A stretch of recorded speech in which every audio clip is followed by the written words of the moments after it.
All right, welcome to the Healing Haven podcast. My name is Jada Dillard. I'm the founder and coach of the Healing Haven community. Here I have today Felicia. We're going to talk about her journey, her life experiences, and what she went through. So I'm going to let you introduce yourself. Good afternoon. My name is Felicia. I will be 64 in July.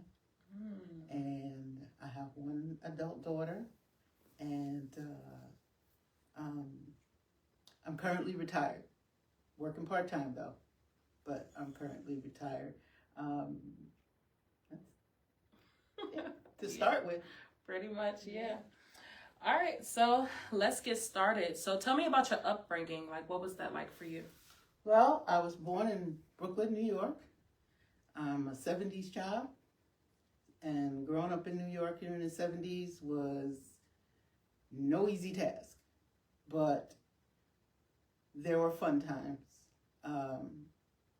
I'm grateful to be born when I was, to experience that time. I was raised by my aunt, my father's sister. I did know my father. I did not meet my actual birth mother until I graduated high school, actually, or just a little before. But my aunt raised me as best she could. I have a cousin that's 11 years older than me. It was a little difficult growing up with her. I believe that she resented my presence a little bit. And why do you feel that way? The way that she would react to me, and it was one of those things where I was picked on a lot because of the things that I was into as a child. I was a music student, and I wasn't doing the same things that kids were doing back then on the weekends. And she would kind of come to my rescue, but it was a thing where it was very clear to me in the beginning that only I can mess with her. Nobody else could mess with her. And she reacted to me in ways that seemed over the top when I was a child. When I was in junior high school, I think she was in college by then. And there was some anger in the way that she would deal with me, in the way she would treat me, until one day it became very clear, growing up in New York in the summer, until I really got involved in music, I was at home, left to my own devices while my aunt worked. And my grandparents, my grandfather was at home. My grandmother had died when I was 6, and my cousin worked. And my aunt would get up very early in the morning, and I would just go outside in front of the building, 6, 7 o'clock in the morning, and I'm just out there by myself, just enjoying the morning air. I was always okay with being by myself. And, I remember I was sitting on a milk crate, and I was just humming away, singing, watching the sky get brighter, and I was enjoying that. And then my cousin came out, and she said, "Where were you? I was looking all over for you." And we lived in the front of the building. You could have looked out the window. I didn't say that, but you could have looked right out the window and saw me sitting there. Where else would I have gone? Okay. So I forget everything she said, but the one thing that I do remember that she said to this day was, "I don't know why my mother didn't give you back to your mother." And how did that make you feel? I remembered reacting. I was pissed off. I was still in elementary school. I think I was about 9 or 10. No, I was in junior high school. I think it was about 10 or 11, actually. And I remember, I can't wait till my aunt gets home to tell her what she said. And I did. And I remember she went into the back bedroom and talked to her. I never heard anything more about it. But that stuck with me to that day. And that's how I knew you didn't want me here in the first place. You resented that. I guess maybe my aunt took attention away from her to focus on me, which she did a lot,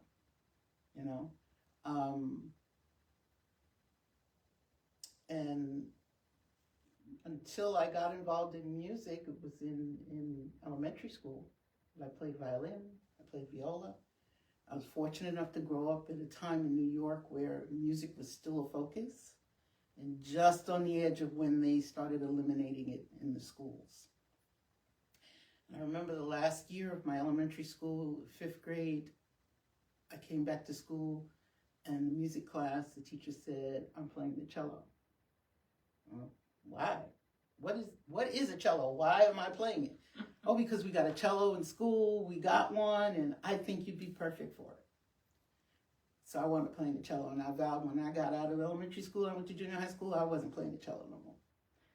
And I went to junior high school, and again, they always grouped the students by their abilities. So I was in the homeroom class that did music, mostly, was inclined for art and music. And I had a music teacher that took notice of me. And I said, "I don't want to play the cello. I want to play something else." So I went back to violin. And then I decided, I don't want to play violin anymore. I want to play viola. And then I decided, I don't want to play viola. But I stayed with that for a while, and I asked my music teacher, I'm trying to remember his name, any instrument that I wanted to take home and try, he would let me take home. And he would let me try it. So I brought home a snare drum one day. And my aunt said, "No, you can take that back. Don't even touch it. Just take it back." And I don't remember how, but I wound up back to cello. And I'm going to tell you now, my family was musically inclined. My father played baritone horn, and he played in drummer bugle corps. My grandmother played piano. My father's older brother played piano and flute. And then I have the other uncle that was older than my father, who was a photographer. So I had all of that influence around me.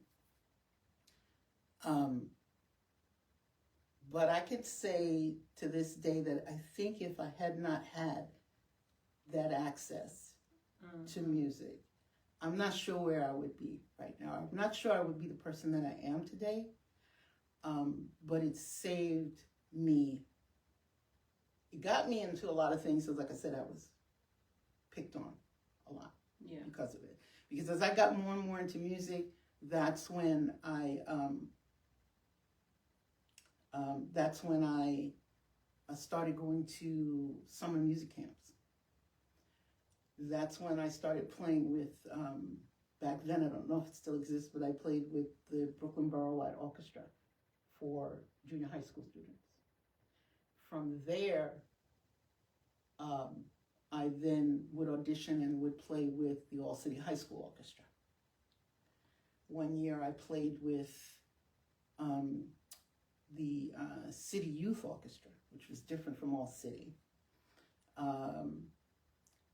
And then I auditioned and got into the High School of Music and Art. And if you talk to any of my classmates, will all say the same thing. That school saved my life.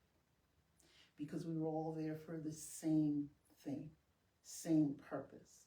There wasn't these cliques and rivalries and things going on other than maybe the normal musical rivalry. But we were all there for a purpose and something that nurtured us and nurtured our talents. And each of us in our own way became stronger because of it, no matter what we were going through in life, because we were all children that grew up in the 70s in New York City. And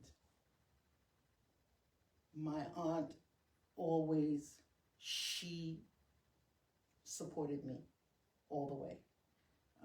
She worked as a sleeve setter, sewing, piecework as they called it. She was paid by the piece.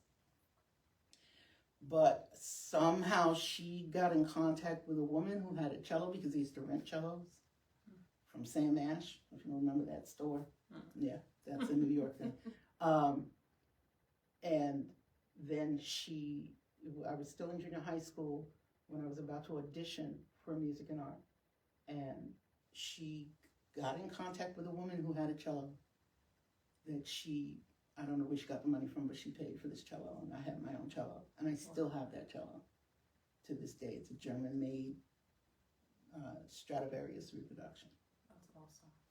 And music has always been a part of my life. I started going to summer day camps. Then I got scholarships to go upstate New York to music camps.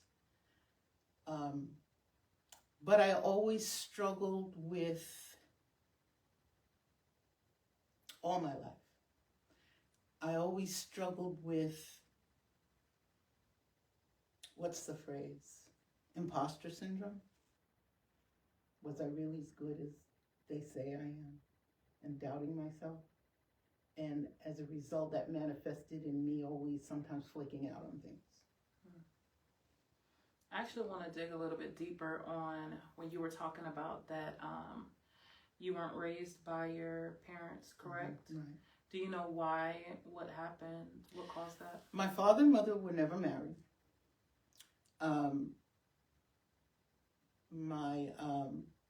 My mother, they were both about 21 when I was born.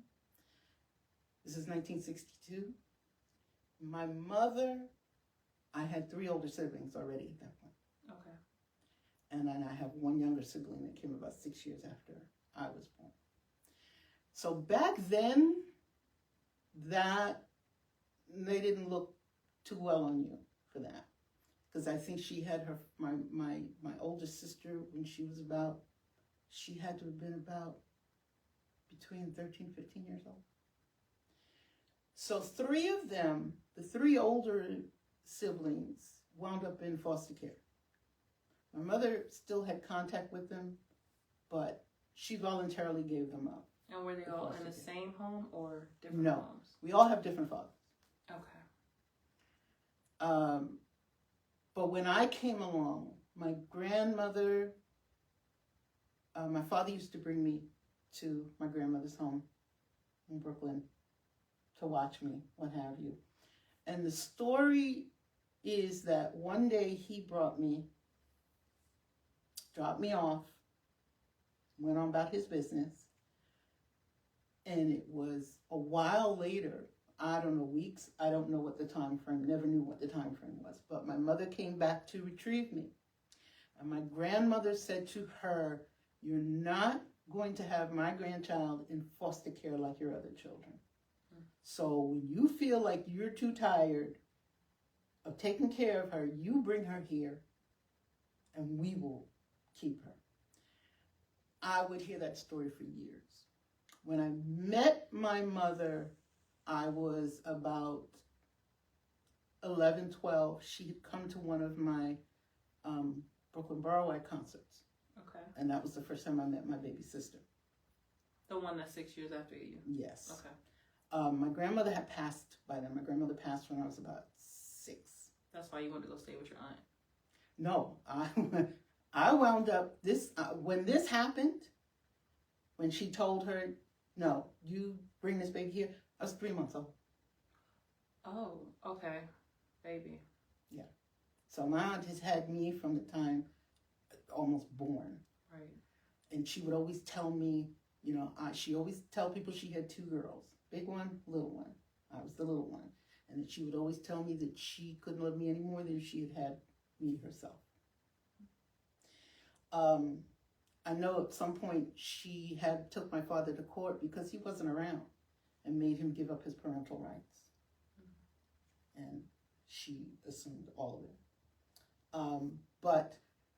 So I was 3 months old when I wound up with my aunt. And like I said, I was between 11 and 12 when I met my mother. When my grandmother died, I was about 6. And that's when actually the first time I met my mother. My mother, apparently, I found out later, always lived nearby. I just didn't know it until the day of my grandmother's funeral. And we were in the apartment.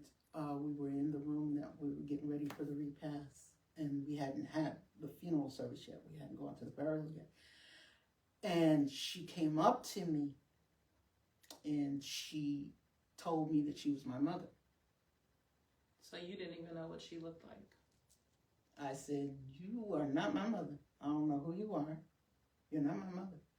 I said, my mother, point to my aunt, is in the kitchen. And it's interesting how children will process certain things. Right. So for me, my truth was, my mother always has gum in her house coat when she comes home, in her house dress. Gum in her pocket for me. I said, you got gum in your pocket? No. So I said, then you're not my mother.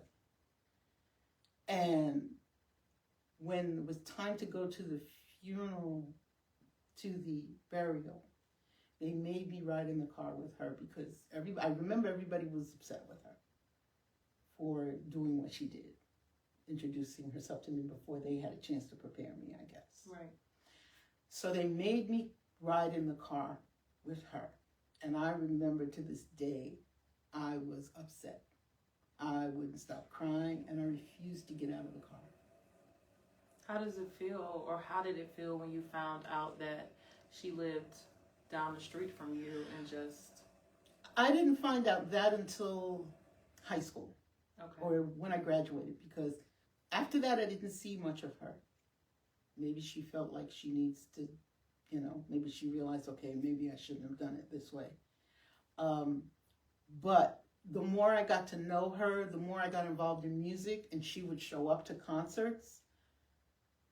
The summer that I graduated high school, which was 1980, was the summer that I decided I want to get to know my mother. I didn't know how to approach my aunt about it. I didn't want her to feel bad. I didn't want her to feel like I was choosing my mother over her. Right. But she said, no, it's about time. So I went to spend the summer with her in the house that she lived. Then I met my older siblings. Oh, because you haven't met them, because they were in foster care. Right. They were in foster care when they were younger. Okay. Did she ever go back and get them? Yeah, or? we're all close now. Okay. The foster care situation, as I understood it, was she always had access to them. They just didn't live with her. Right. Okay. And during that summer, we went to go to the house that my sister Nina, which is the one right above me. It's Elisa, Andrew, and Nina, or Nina and Andrew, I'm not sure. Then me, and then Roberta. And Nina lived in a house with this bougie family in Long Island. And we had to go when I'm not going to say her name, when the foster mother parents weren't there because they didn't like my mother too much. Okay. But we went to go visit with Nina to the house. So I remember that was my first introduction to being a sibling and having a younger sibling, having to fight for the window seat in the car. Oh, yeah. And my mother going, let her have the seat. And yeah. I'm a middle child, so I understand. I got an older brother and a little brother. And I mean, my brothers would just walk in the house and just punch me. And I'm just like, why? Why? What did I do? But yes. And my younger sibling was, I think my mother catered to her a lot more because she was the youngest and she's the only one out of all of us that she raised. Yeah. Yeah. Because you did say that she brought her when you were. Yes. And I was supposed to spend the entire summer. And I was like, I want to go home. How many days did you do? I did a week. I was ready to go. Did you go? I called my aunt and said, I'm ready. By then, I was traveling on my own.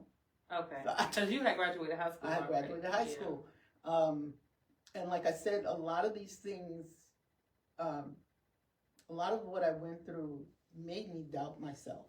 Yeah. I started going through this kind of identity crisis because I didn't know my grandmother was Dominican. My grandfather was St. Thomas. I wanted to identify with somebody, but I didn't know who. Because, and when you think about it, I'm third generation. My grandparents came to the United States in 1910. Wow. So then you have my father and his siblings. And then you have me and my cousin. And they, being the generation that they were of children of immigrants, they didn't want to learn to speak Spanish. Yeah. So nobody spoke Spanish. But my uncles married Dominican women. And when I would go spend summers with them, they would speak Spanish to me, and I couldn't converse fluently. I understood certain words, but I couldn't converse fluently. And I think had my grandmother not had a heart attack and not died, I would have been speaking it, because I would have said to her, I want to learn how to speak Spanish. Right. Because it's part of my family, it's part of my heritage. But when she died, my Aunt Dolores, who I was close to, who passed away a couple years ago, thank you. She took me to the Dominican Republic. How was that? Again, that's a very vivid memory. One of the best things that could have happened to me. She took me there. My Aunt Coralia, which was my Uncle Charlie's wife, was already there visiting her family. And I remember being at the airport. I think it was LaGuardia. Those old films that you see of LaGuardia Airport, walking on the tarmac to get on the plane, it was still like that then. Okay, because we're talking 68, 69. But I remember we missed the flight. We had to take another flight. And when we got there, I remember getting into the airport at Dominican Republic, and it was just a big open room with 6-foot long tables, and they're just checking luggage, and we took a Jeep up into the mountains where a relative of my grandmother lived, Flora. And I remember sitting in the back. It was an open Jeep. And I was just sitting back there. I'm 6 years old. And I'm noticing the colors of the mountains. Sounds beautiful. The purples and the blues. And I'm just singing to myself. I was in heaven as far as I was concerned. I didn't want to. I didn't want to come back. We got there and it was raining, and I'm standing outside of the like the cinder block concrete buildings that they lived in, and I'm just listening to the thunder, I saw lightning for the first time, and I'm just soaking it all in. I think that's why I love being outside, and I love, And then somebody yelled at me to get in the house because it was lightning. My Aunt Coralia was a bit much. She always was. She was a little bit more bougie than my Aunt Dolores because she was a lighter Dominican. My Aunt Dolores was a darker Dominican. And to this day, there's still that, That stigma? Yes. And my grandmother was dark Dominican.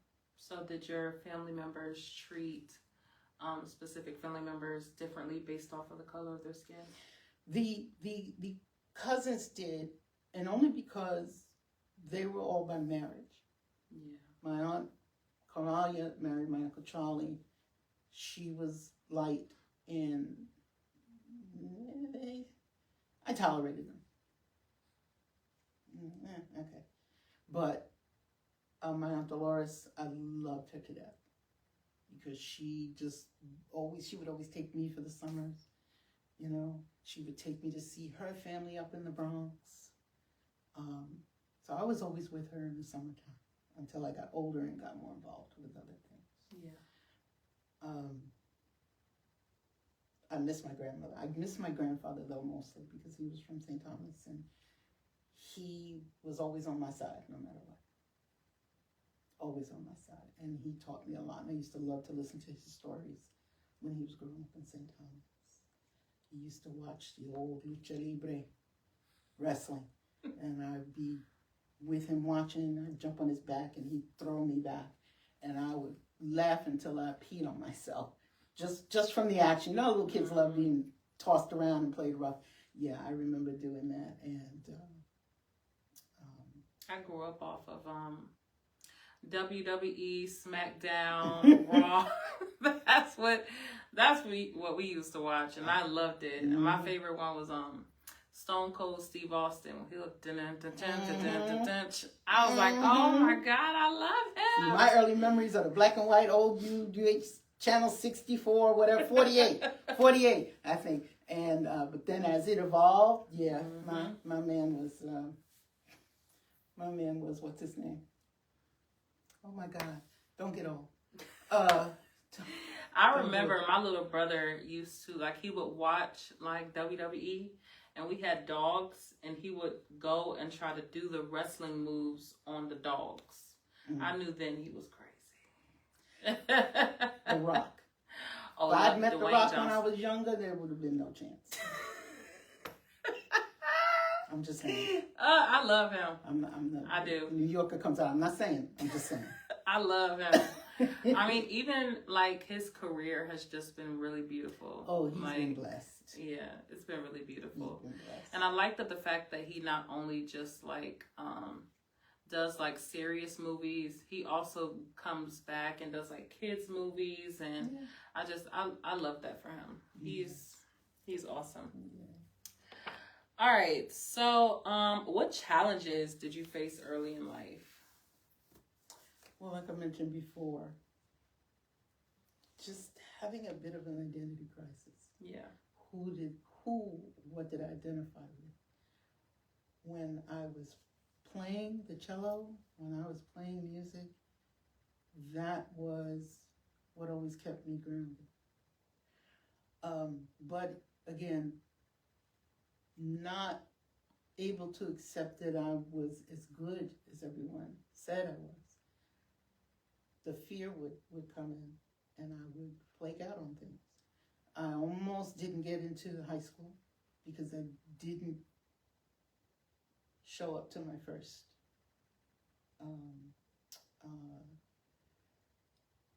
what do you call it? Like orientation? Not the orientation. To get in, I had to play. All of a sudden, I can't remember. Like a rehearsal? No, audition. Audition. Yeah. I didn't show up to my first audition, and when my uncle Charlie found out, I was his favorite. I was his favorite niece. I was his only second niece, but. She's like, I gotta make sure I say that I was his favorite. I got a sense of humor from him. I'll get into that a little later. I got my sense of humor from him. But he arranged for me, when I was quite young, my grandmother had a brother, Felicia, who my father was named after. And you know when you have those moments of clarity when you're very, very little, and you remember that's like your first memory of life. And yeah. Well, that was one of my first memories. He had died. And when he died, my grandmother was the only one left. And his wife lived in Spanish Harlem. And I remember being in their apartment, beautiful, large apartment. So years later, they moved into a high-rise on the water, the bottom of the hill, it's like 120th Street, 23rd Street, something like that. And somehow the word got to them that I didn't make that audition. So the arrangements were made for me to go spend overnight with her and my cousins, so that because High School of Music and Art was at the top of Sugar Hill. Oh, they were going to make sure you Harlem. got there. They made sure I got to that audition. I got to the audition and I got in. So do you know why you had to face that challenge? Like, what's your earliest memory of having to deal or have an identity crisis?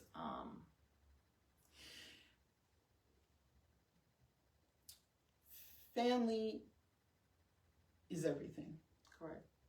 And when we came together in my family, I would have memories of the Dominican side coming together and having parties, back in the day. And I've been to some Dominican parties. And parties last 2 and 3 days. Yeah. Okay? Coquito, Bernin, all of that. I was there. I was being made to stay, and, I was there. That's how I grew up loving olives. Yeah, I remember parties, they'd find olives in the pockets of my dress. Oh, God. Because I would collect them and eat them later because I love them. Then we would have the Saintonian side of the family. And those parties, I got sent away to Aunt Rita. Aunt Rita was the best friend. She wasn't really an aunt. But I got sent away those weekends to Aunt Rita's house. And I'd hear about what went on in those parties later. Again, 2 and 3 day parties. That's why I had to go spend the whole weekend. I was proud of both sides, but did not know which side, didn't know that I had to choose, that I didn't have to choose. So one day I was Dominican, another day I was from St. Thomas, another week I was Dominican, another week I was from St. Thomas. And when I was with the Dominican side of the family, I had a Dominican accent. When I was with the St. Thomian side of the family, I had a West Indian accent. But never felt like I had to choose when I didn't. It wasn't until later on in life that I learned that I can embrace both. Because then later on I found out, you don't just have your father's side. Monsanto is my father's name, my grandfather's name. My last name is Monsanto. And that was another thing too. My name was ripped up so many different times. I was in high school. I don't know if they're old, how many older viewers you have. There was a sitcom called The Montefuscos. And I started to become a Montefusco. That's not my name. I got picked on because I pronounced my name Felicia. And I could say, my name is Felicia Antonia Altagracia Monsanto.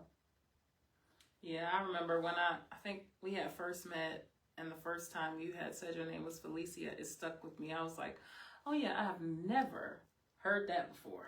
I heard Felicia, but not Felicia. And that was my grandmother's influence. I was her youngest, my father, her youngest son's child. And they were expecting a boy.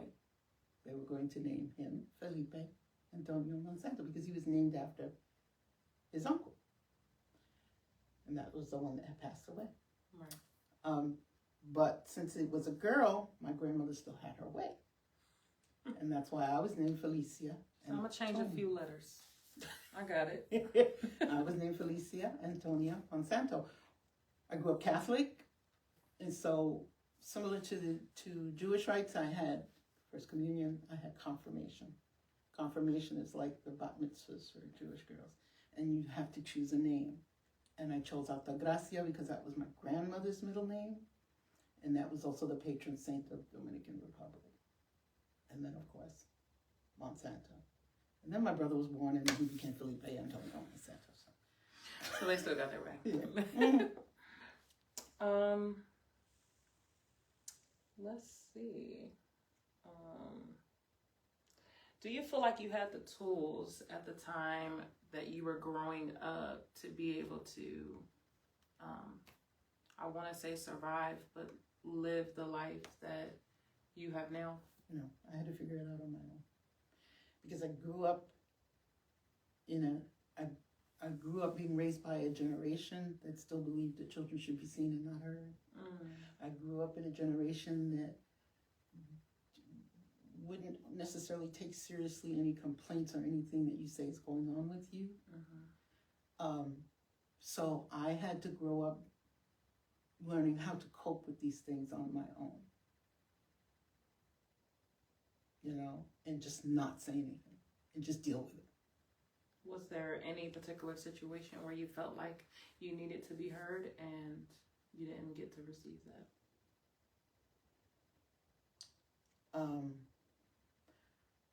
When I was 12, going on 13, and I was receiving religious instruction for my confirmation, I was going back and forth to the local Catholic church that we attended, the big church, on my own, in the 70s in New York, and you learn to get around on your own. And I remember I had missed a class the week before. So I showed up the next week not knowing that there was no class. So I went to the school. School was empty. Nobody there. There was I don't know what he was, janitor there. He led me into the church, into one of the vestries where you go and pray. Got it, yeah. With the intention to molest me. He had a coat or a blanket that he laid out on the ground. When I think about it to this day, I go, what was he thinking? Because this was in the church. There are always priests and nuns there. But I remember I was crying. I was taking my time, knowing I didn't know what was going to happen to me, but I had a good idea. And then all of a sudden, out of nowhere, a priest shows up and says, what's going on? I know that I got myself together and I left. It was winter because there was still a lot of snow on the ground. And I remembered praying as I was walking home. And I remembered walking on like where the snow had been shoveled up along the curb. And I was just walking on that. I was walking on a mountainside or cliff until I got home. I never told no one to this day until right now knows that happened to me. Wow. I held that in. Well, thank you for sharing that. You're welcome. Look, I've had 50-something years to process that amongst everything else that I was dealing with and keeping it to myself. So, but yeah, I never told anyone what happened. So how did it feel to finally get it out right now? To say it out loud, I've had so much time to think about it. I've had so much time to process it. It's just a story now because I've been through a lot worse since it's your testimony. I've been through a lot worse. So, God was watching over me. He was watching over me. Let's talk about that worse. Like, what other challenges would you say you have faced? Dealing with feeling like I wasn't wanted. With that story I told you about my cousin. Right. Even though my aunt did her best to assure me, I never would ever think about giving you back to your mother. You are my child. And she would say that all the time. I love you. You are mine. But my cousin was always a constant reminder that she didn't want me there. She didn't care about me, and then feeling like I was not good enough. Even as well as I played, even with the accolades that I got, even with the scholarship that I got. When I got into the high school and I graduated, I had an opportunity to go away to college, to a new music school in Akron, Ohio, where I got a scholarship, and I turned it down. I had no good reason for turning that down, other than I was afraid to go away from what I knew, what was comfortable. And I had no one, and I used the excuse, well, I live in New York, this is where I need to be for my career as a serious cellist. When, if I have any regrets in my life, and I kind of can count on one hand how many of them I have, I regret not doing that. Because I wound up going to a new music school in Queens College, CUNY, Aaron Copland School of Music, which, by the way, I missed that first audition. You and auditions. And my uncle Charlie again, because they lived in Queens. They came and got me. He said, I'm making sure you go to this interview because the cello professor, Professor Kugel, said, I'm going to give you another date. And you come to my house because he lived behind the college. And you're going to audition. His garage was his studio. And I went, and I got in.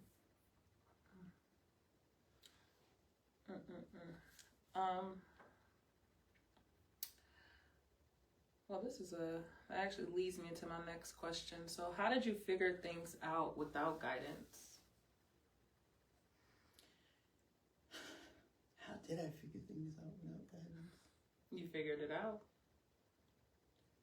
I love to read a lot, especially the classics. Watch Bugs Bunny.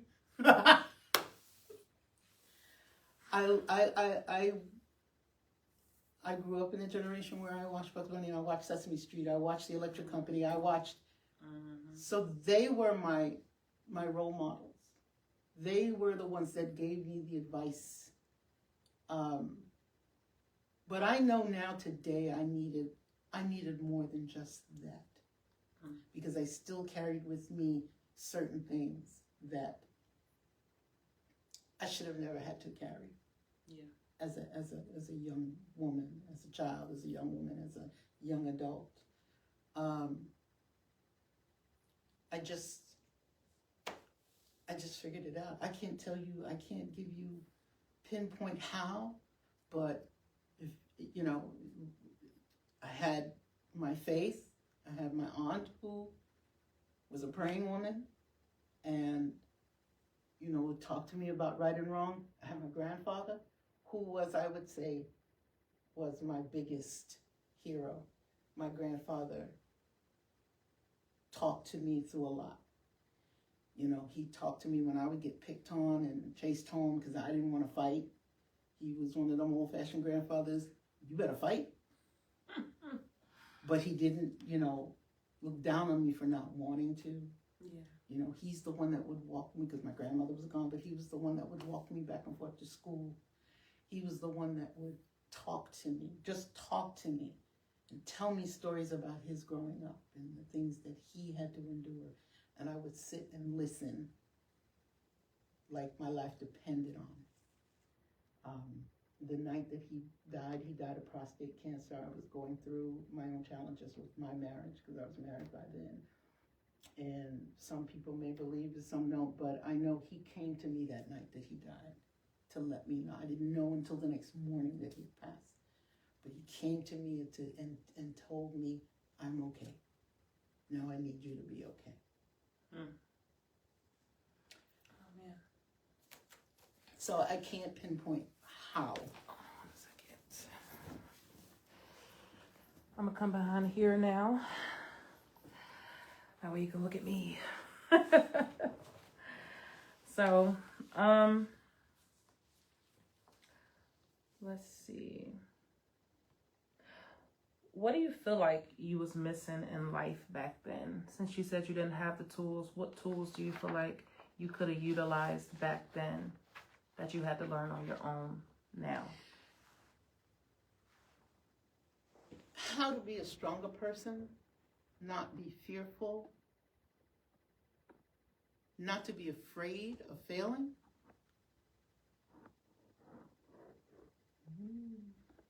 You good, go ahead. I'm sorry. I'm sorry. I gotta fix it because it's kind of far.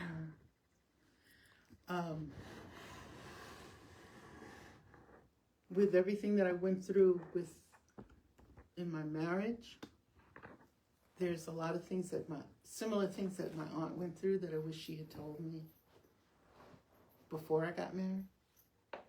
I had my own inner strength that I had to develop throughout the years growing up,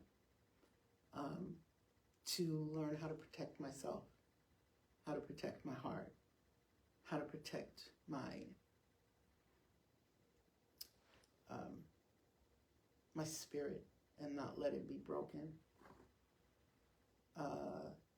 I have a lot more strength than I realized I had, that I, didn't realize I had then. I just, in a lot of ways, learned to be myself, but I was still trying to find out who I was, if that makes sense.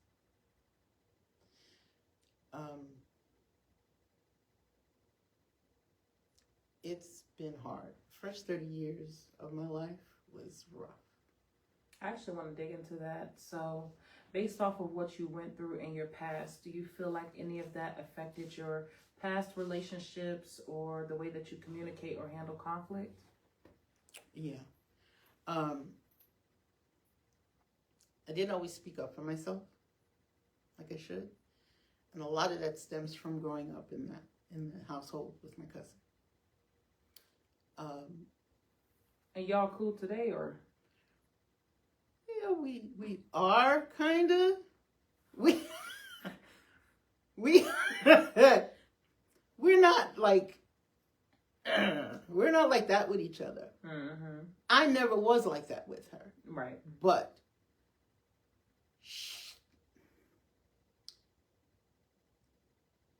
when I got married and moved out, and I always used to tell my aunt when I was a kid, I don't know when I was a kid, when I'm 16, I'm moving out. I'm getting my own place, and I'm going to have this, that, and the other. And she would be like, okay, Felicia, okay.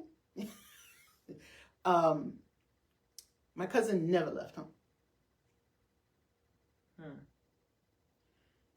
She, after I got married and I moved out, and I was going through hell with my husband. Is that your husband you're married to now, or still technically married to him?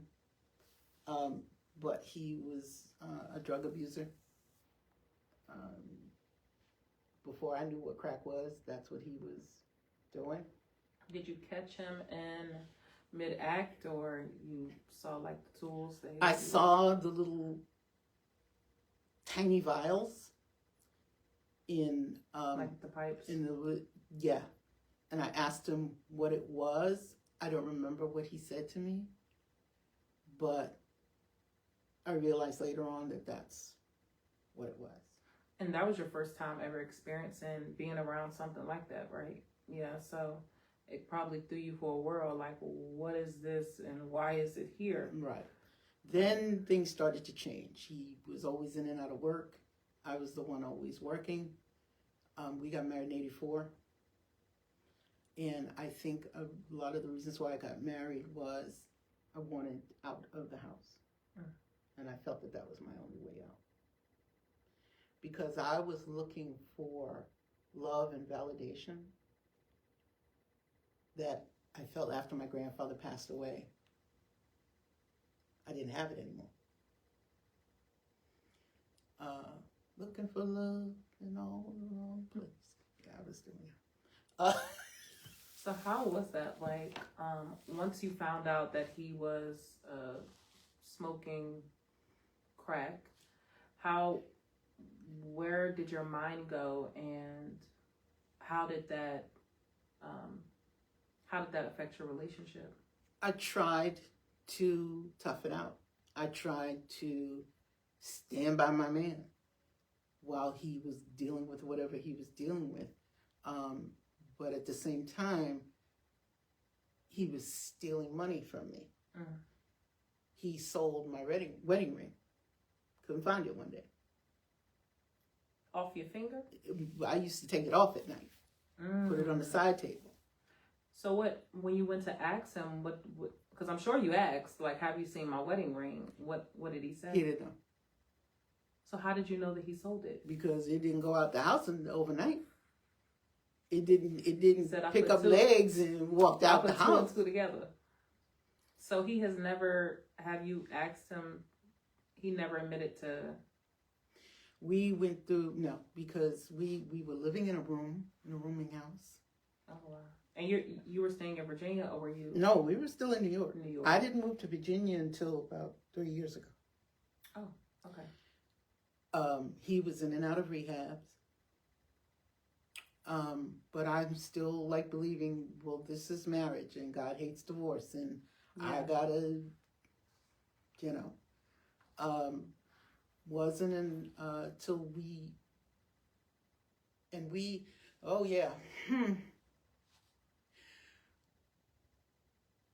were separated for a little while because we couldn't afford a place. It was only me working jobs here and there, working factory jobs, working whatever. He was out doing whatever. I went back to stay with my mother for a while, but I would still meet up with him, and we would go places together, stay overnight somewhere in a hotel. So was he off of drugs then? No. He's never been off. He's still. To this day? Oh, yeah. Same drugs? Mm-hmm. But he's supposedly dealing with some medical issues, but I haven't seen or spoken to her father since she graduated high school, and I left him before that. Has he ever Have you ever caught him doing it, or was it just... Once I found out, he openly did it in front of me. So how did that make you feel? I mean, What could I do? Because then life became abusive. Mm. And so a lot give of me it. that scene. I'm sorry. So No. you find the pipe. I'm just gonna say it was a Wednesday. I'm just throwing out a day out there. It was a Wednesday. How much longer after that, and where were you, or where were y'all in? 10 years. So you saw the pipe. 10 years go by, and then what do you just... In and out of rehab, going through, times when he would verbally abuse me, mental abuse, verbal abuse, physical abuse. Oh, wow. Never had a real actual apartment, always living out of rooming houses, all in Brooklyn. Have you ever been put into a hospital or had detrimental bruises or cut, scrapes, blood, anything It was always, like that? it was, abuse is abuse. Correct. Whether there's bruises or not. Correct. And when you're being threatened with, if you leave me, I'm going to kill you, I'm going to get a gun and shoot you, I have access to that, blah, blah, blah, blah, blah, you believe it. And y'all have a child, so he's doing this in front of the... When we actually had a place to live, was a basement apartment in Queens, because I was pregnant. We got married in 84. My daughter wasn't born until 91. Okay. So almost 10 years.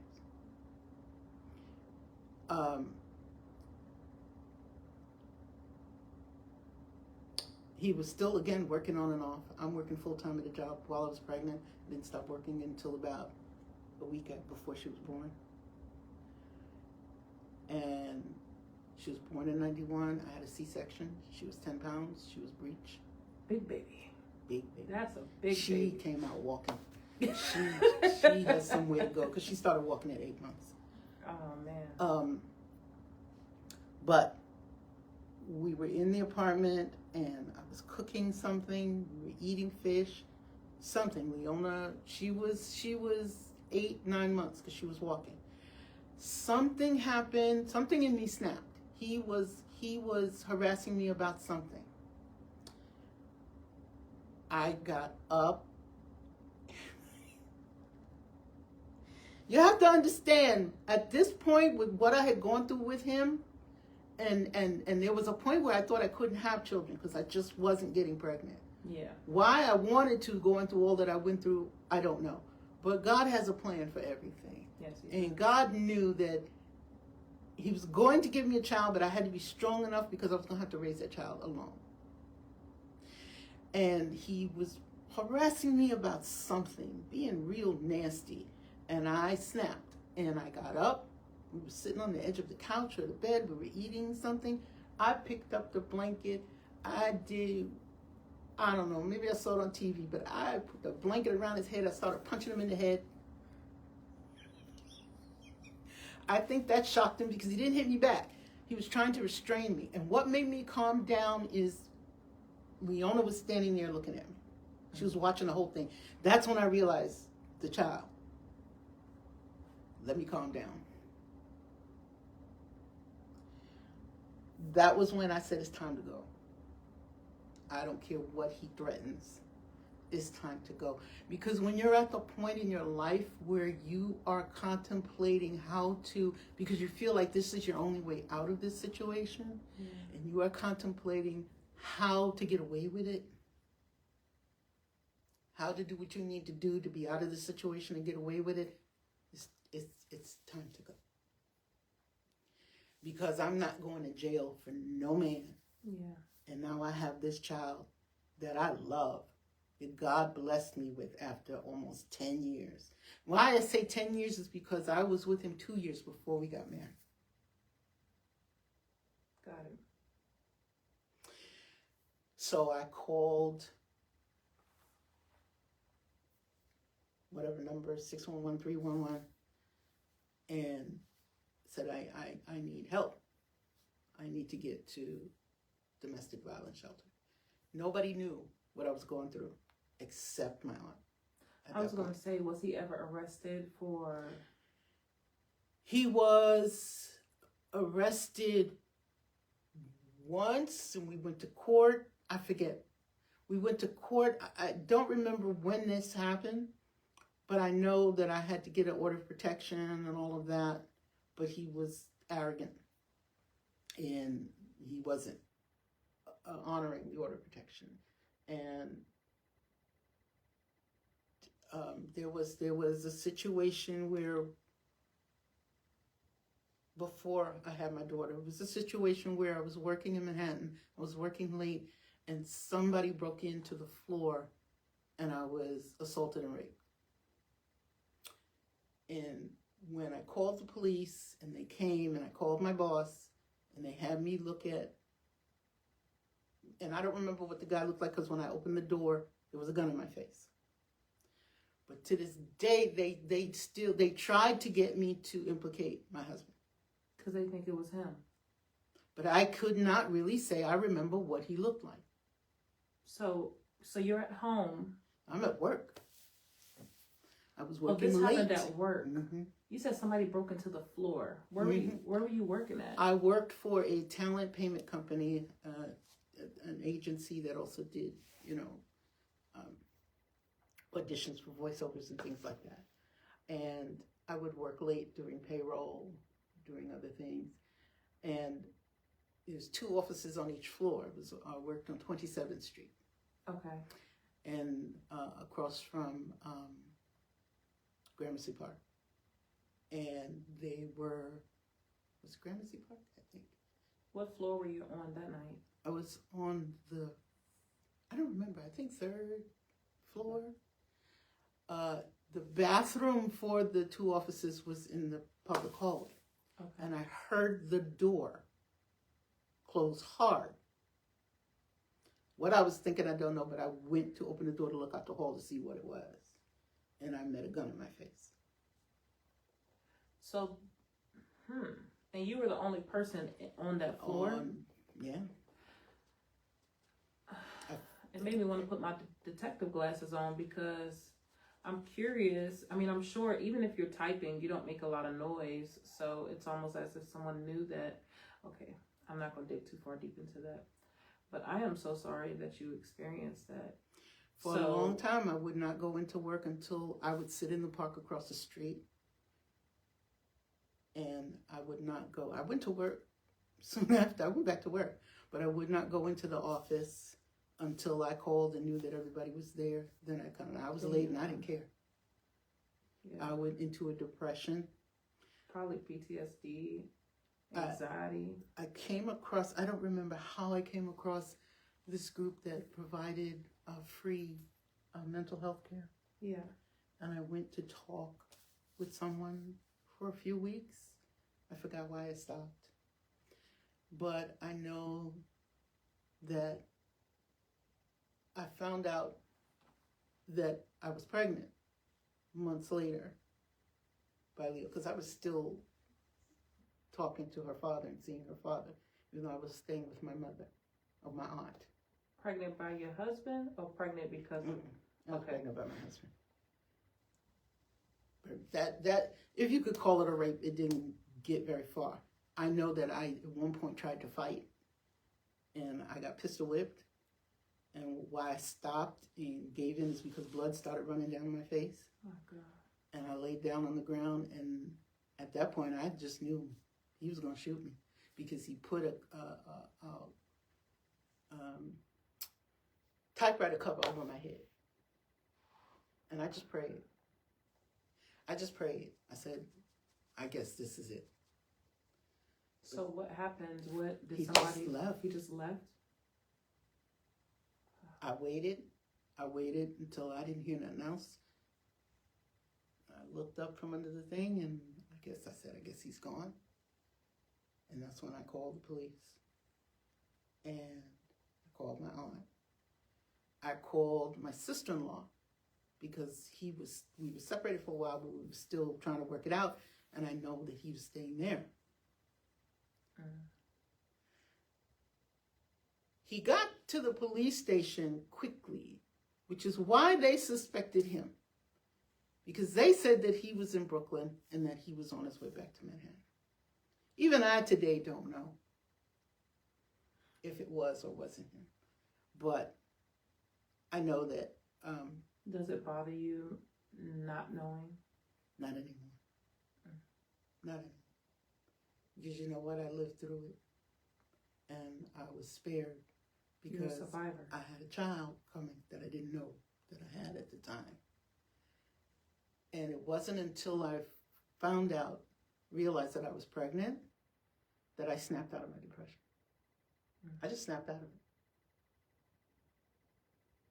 Because I had something now that I had been praying God for almost 8-9 years for. And I needed to be the best mother that I could be for this child. Because I think I knew that it was just going to be me and her. So the day after I fought him in front of her was when I called the domestic violence shelter, and I had to, and I was suffering from back pain. Major back pain, because I had an epidural. And they had prescribed me painkillers, these big old horse pill, and he wasn't working, and I had had enough. And I don't know if I should say it. When I called them, they told me what I needed to do. I was in Queens. I lived near Kennedy Airport. And I live near LaGuardia. I had to get to Harlem Hospital by a certain time, 125th Street, where a van was going to pick me up to take me to the apartment building that this nonprofit group had, where they housed battered women and their children. So he was asleep. He had binged all night on crack, whatever. And he was dead asleep. I also put one of my horse pills in his beer. But y'all didn't hear it. That was just God, because all he did was sleep hard. All he did was sleep hard. And Leona, I'm telling you, it was all God, because Leona, I had to put her down and keep her quiet. She slept for 2 hours while I got stuff together for her, while I got stuff together for me. And we lived in a basement apartment. The bedroom was in the front of the house, but we had to walk to the back of the house to get out. And there's a wrought iron gate that we lock with a padlock when we're not home. And then the door. So I was packing stuff in my stocking feet, and I was walking it past him, past that on the couch, past the kitchen, and I would put her stroller outside in the back door, put her stuff on there. She slept throughout the whole thing. And I grabbed her up, and I walked from my house to my uncle's house by Long Island Railroad, about 1.5 miles. And that was the only other person other than my aunt who knew what was going on, because I had to tell him that I needed to get to Harlem the fastest way. And the Long Island Railroad had a train, Metro North, that would stop 125th Street. He gave me the money, got on the railroad, I got to the hospital, they got me, took me to the shelter. I locked him in just in case he woke up to follow me. And then I called him later that night after I got settled in. Every person had about a little studio apartment with a kitchenette. That's nice.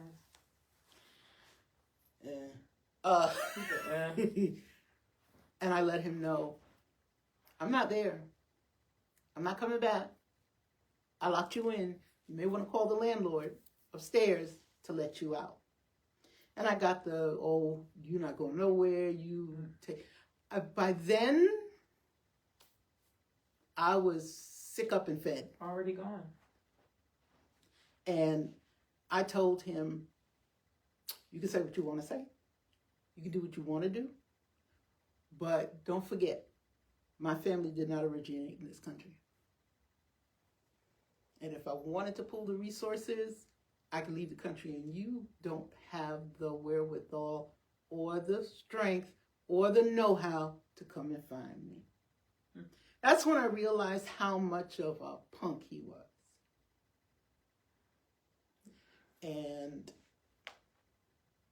the rest is history. I got an apartment. I wound up in the shelter, and I wound up there. He apparently found me because I was getting unemployment at the time, and my checks were still going to the house. And I called and I said, listen, I need you to meet me and give me my money so that I can take care of me and mine. He met me, had the nerve to ask to borrow $20. And I used to carry a knife. And I told him, if you follow me, if you give me any problems when I get there, I'm going to take you out right where you stand. And I said, and yeah, I'm probably going to go to hell for doing it, but guess what? You are near too. And I'm going to be right there, and I'm going to be your tormentor there too. So don't play with me.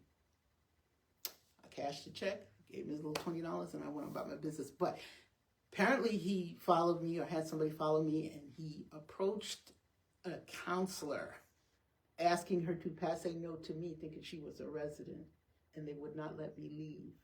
And they transferred me to a shelter in Staten Island. And I stayed there. They had different tiers. And then from there, I went to a tier 2, which was up in the Bronx. And that's when they got me an apartment and Section 8 and all of that. And I lived in that apartment until I decided I'd had enough in New York. I came down here to Virginia. Nope, I went to Florida first. Then Leona was 7. My baby sister lived in Florida. Florida. Last time I went to Florida 2 years ago, a year ago, 2 years ago, for my son's 5th birthday, his milestone birthday. Florida hot. Florida hot. Yes, it is. I live in Kissimmee. You know, anytime when we typically go on like trips, we get like braids or some type of hairdo that's a permanent do, so we ain't got to worry about doing our hair. And I had these long braids. They went all the way down. My hair stayed in a ponytail the whole time. I'm sure it High did. Ponytail. And then I had to sometimes let it down because like that middle part get the sweating and it's hot. I'm like, oh no. Yes. So, yeah. Real quick, we're going to take a quick break. Sure. When we come back, Felicia is going to talk some more about her past and what she's been through. Thank you so much for watching.